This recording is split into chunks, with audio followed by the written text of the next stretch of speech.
Gather around Mustangs and get ready to join the movement of Giving Tuesday. When you think about Giving Tuesday, I want you to think of two words: radical generosity. It's all about giving back to your community in a way that can bring joy to others. You can pay it forward at your local coffee shop. Hey Shelly, how you doing today? Good, how you doing? Oh, you know what, I think I'm just gonna have the regular, just a black coffee. Okay. Actually, you know what? I changed my mind. Coffee on the house! Yay! You could deliver treats to your local community service members. Hi, Chief. Happy Giving Tuesday. Thank you for giving back to our community. Thank you. Or, of course, you could always make a gift to the Morrisville College Foundation for Student Scholarships.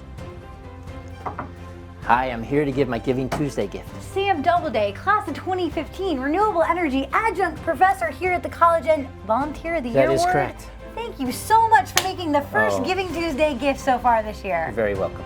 Once we hit our goal of $5,000, we will unlock an additional $5,000 from our Morrisville Foundation Vice Chair, Gary Smaldone. So what are you waiting for, Mustangs? Let's get out there and make a difference this Giving Tuesday.